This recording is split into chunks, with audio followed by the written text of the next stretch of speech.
నవీన్ గారు, నవీన్ గారు. సో అంటే ఓజీ మూవీ బజ్తో కంపేర్ చేస్తే ఇది కొంచెం బజ్ తగ్గినట్లుగా అనిపిస్తుంది. దాంతోపాటు మీరు 5-6 ఇయర్స్ బ్యాక్ మూవీ స్టార్ట్ చేసినప్పుడు అనుకున్న బడ్జెట్కి ఇప్పటికీ ఎంత చేంజ్ ఉంది. దాంతోపాటు బడ్జెట్ విషయంలో చాలా వరకు నిర్మాతలు ఫ్రెండ్లీగానే ఉంటారు పవన్ కళ్యాణ్. సో ఆయన ఏమైనా బడ్జెట్ విషయంలో ఏమైనా మీతో మాట్లాడడం కావచ్చు, అట్లా ఏమైనా రెమ్యునరేషన్ తగ్గించుకోవడం కానీ ఏమైనా చేశారా ఈ మూవీ విషయంలో? అంటే ఈ మూవీ 5-6 ఇయర్స్ ముందు మొదలవలేదండి. అనుకుంది 5-6 ఇయర్స్ ముందు. 2023 ఎండ్లో వీ షాట్ ఫర్ 10 days. మొన్న జూన్ 10th నుంచి జాన్ దాకా కంప్లీట్ మిగతా వాట్ ఎవర్ 70-80 days షూట్ తీసాం. అంతేగాని అంతకుముందు తీసింది ఒక 10 days. తర్వాత ఇది నేను చెప్పా కదా, హరీష్ గారు అన్నందరికి బడ్జెట్ ఎప్పుడు ప్రాబ్లం ఉండదు. అదే ఆయన అంటే ఆయన మీద ఉన్న కాన్ఫిడెన్స్ కావచ్చు, కమాండ్ కావచ్చు, ప్రొడ్యూసర్ లాగానే ఫైట్ చేస్తాడు ఆయన. అంటే అన్నెసరీ వేస్టేజ్ ఏదైనా ఉంటే మట్టుకి ఆయన సొంత రూపాయలాగా ఫీల్ అవుతాడు, ఇరిటేట్ అవుతాడు, ఫైట్ చేస్తాడు. సో కళ్యాణ్ గారు ఇంకా ఆయన ఎంత సపోర్ట్ చేశాడంటే, ఆయన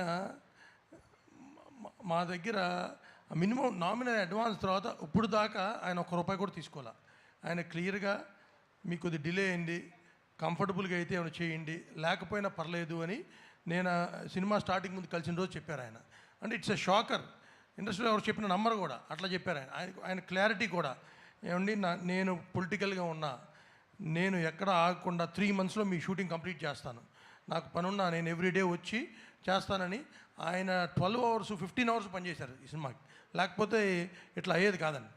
అండ్ ఆయన లుక్ అది ఆయన ట్రాన్స్ఫార్మ్ అయ్యి ఐ థింక్ ఈ మధ్యకాలంలో is looking best in this film.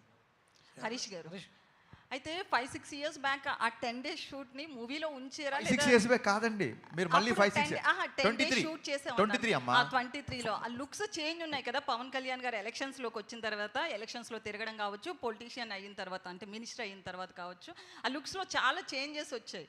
So మీరు కథ అనుకున్నప్పుడు ఒకలా ఊహించుకుంటారు. సో ఎలా చెప్పండి, క్వశ్చన్ ఫినిష్. సో ఆ షూట్కి సంబంధించింది ఆ క్లిప్స్ ఉంచారా, లేకపోతే మళ్ళీ రీషూట్ చేశారా, ఎట్లా? ఇప్పుడు మీరు ట్రైలర్లో చూస్తే రేపు పొద్దున సినిమాలు చూసినా ఒక 2 years బ్యాక్ షార్ట్స్ కొన్ని ఉంటాయి, ఇప్పుడు కొన్ని ఉంటాయి. మీరు చూడండి, షార్ట్ టు షార్ట్ పాజ్ చేసి చూడండి, ఎక్కడ లుక్ డిఫరెన్స్ ఉందో చెప్పండి. ఒకవేళ లుక్ డిఫరెన్స్ ఉన్నా సరే కొంచెం దాన్ని ఏమంటారు, అక్కడ పవన్ కళ్యాణ్ కనపడతారు, ఇక్కడ పవన్ కళ్యాణ్ కనపడతారు. అదేంటి 2 years బ్యాక్ పవన్ కళ్యాణ్ ఇప్పుడు హీరో మారిపోయాడు ఏంటి అనేంత లుక్ అయితే ఉండదు. లెట్ అస్ సే లుక్ మారింది